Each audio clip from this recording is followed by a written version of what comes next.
formula, and then, No, staff was projecting that one formula. No, you came back with the bids. Because we had a bid, we had a comparison of waste management, we had John's, we had weekly and bi-weekly.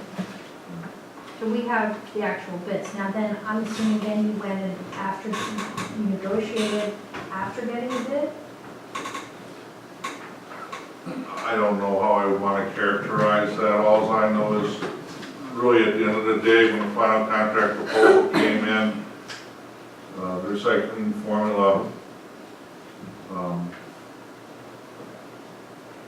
had a metric for, instead of a 50-50 share, it was a rebate less processing costs, which reduced the mathematical computation. And I acknowledge that there's been conflicting information on that over the last 9 months, but status as we are today is 25,000 is the number. and we've signed a contract? You'd have to check with Leanne where she's at in those contract negotiations. I'm not sure if that's been fully executed or not. We authorized the contract with waste management. Based on what we were provided. Right. So if it's changed, I'd like it to come back, if it hasn't executed. Well, you could certainly bring that to Public Works Committee. What compulsory contract would be? Yeah, that might be something we may want to follow up with Leanne on, the recycling rebate. Yeah. Yeah, I think Yeah, that if that has changed, that's something we should probably bring that back. Yeah, my concern about it was that, I think I sent an email, there was less than $20,000 difference between their proposal and John's John's weekly.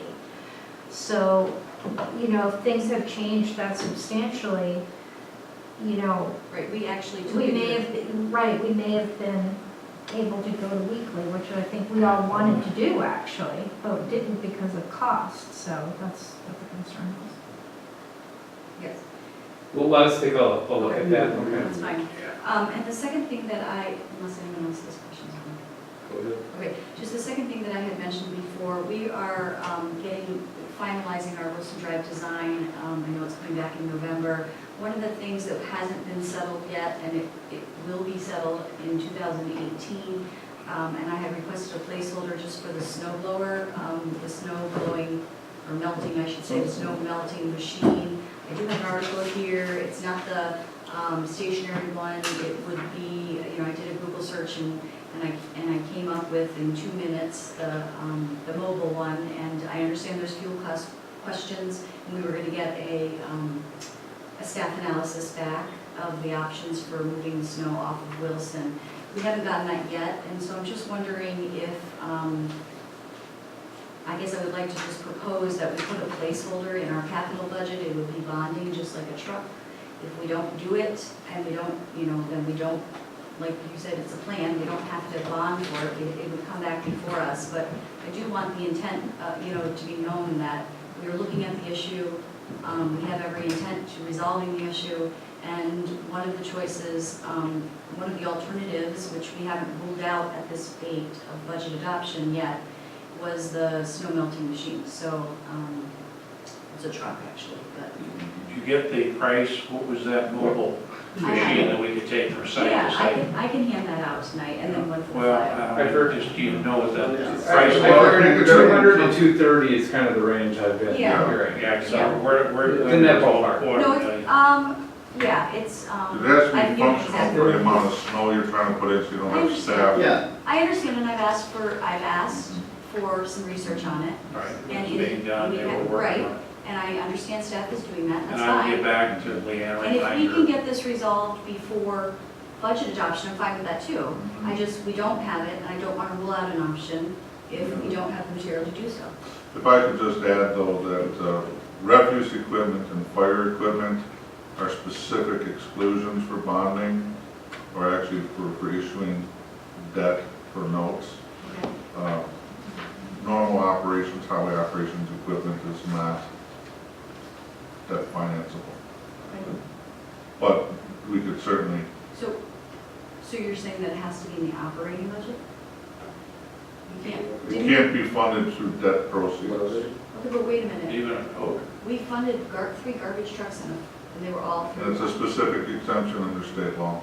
Yeah. Okay, but this is a DPW truck. It's not refuse equipment. And I'm just, and we could certainly hire or consult our consultant, but that's, it's refuse equipment and fire apparatus are the two things that state law allows municipalities to borrow from equipment perspectives. So our. And I'm not the end-all expert No, on that's that, but okay, I'm but just, so our snow trucks, when we haul snow, those aren't, no, those are your $65,000 trucks that we buy them with plows on them. But we do need to get this resolved. Actually, you have another season before your new road would be in place, so you do have a little time. I will follow up with Public Works, make sure that the project is included, a list of options are brought before the board sooner rather than later. okay, thank you. With that being said, if there's no burning desire to fund any of our non-submitted items in this budget cycle, I do have a couple of wrap-up comments that I alluded to in the last paragraph of my cover memo.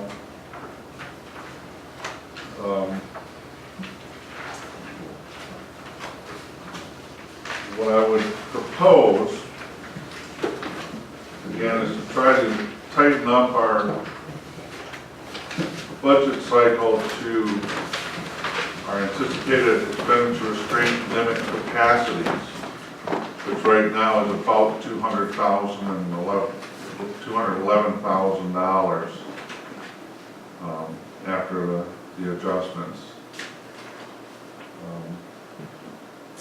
I don't have proposals to cover the full scope of that, and again, the idea is, strictly by the way we structure our budget, allows us to close the gap to be as reasonably tight to the limit, which preserves then future qualifications as we build off of one year off of the other for expenditure restraint. My first proposal would have been to move 100,000 contracted road maintenance into operations instead of capital, as that is, again, that's an annual thing, it's every year, it's maintenance. That number has been downsized to 80,000 under the current cycle, so I would recommend moving that from capital into our street and alley lines for road maintenance costs. And that's how much? $80,000 at this point. What does that do? Is it just a paper thing? I mean, does it? It's largely a paper thing. Yeah, I'll just take a brief moment to summarize. Does it do anything to the 1.5%? No. Again, Go ahead and do it. I like to hear what it does. For expenditure, no, just so I understand the expenditure. No, I restraint. expenditure restraint looks at total general fund expenditures, irregardless of how those are funded. Then it looks at items that are not debt service, tax levy supported, funded outside of the general fund. So by moving this amount, which is funded by state aids, into the general fund, we move the state aids into the general fund, it adds expenditures without changing our taxes, or property tax according to capital. That's what it talks about. I think briefly. So you're preserving future expenditure restraint possibilities here. That's the rub. Okay. That's correct. A lot So of, hopefully that is acceptable as a recommendation from staff to do that. Again, it's street and alley maintenance. It's not construction, it's just patching and it'll be right next to road striping actually. But Is the 1.5%, or whatever we're at right now, think it's something like that. Yes, 1.5. Is that what the levy increase is going to be, or is that just on the general fund, or is that on everything? That's everything. That's everything, so it's We're here, good with it. Yeah, you got everything in, okay. I just want to make This sure is- there's no other, this is paper chasing a little bit here to maximize our opportunities, particularly going forward when we don't have favorable net new construction numbers like we've Right. had over the last few years. yes. Like other municipalities around us have been doing this for years. Well, when you have the capacity, if you can move some of these things out of other funds, especially if you've done things in special revenue funds, because you couldn't do them in the general fund. When you have the capacity, you move them back in. That improves your base in future years for expenditure restraint. As Mark says, if you have a year where you don't have much net new construction, you have very little capacity in your general fund to cover any kind of cost increase. So it's a wise move while you can do it. Again, most years you won't be able to do this, but this year you can. Okay. Something else? That's, yes, I have multiple Oh. suggestions. Multiple, okay, keep going. Also in the capital fund, and this might merit some discussion, we've got $15,000 for staff computers. It would be our assertion that we're consistently replacing staff computers. It's going to be a relatively stable number. That's one step above office supplies and could be put into the general fund. We would probably put it into the village manager's budget, and then he would Chief, authorize purchases of those computers as justified. Similarly, we've got some assorted small equipment, office furniture in the capital budget for $9,100. I'd like to move that also into the village manager's budget. Again, with the idea that in many cases, and I'm going to recommend the same thing for public works, we're guessing at what we want to replace instead of replacing what we need to. I would suggest for the public works manager and for technology and for furniture, DPW just for equipment and for furniture, we move a total of $36,600. It's $15,000, and if you want to look at the budget pages, I'm sorry, I'm probably going,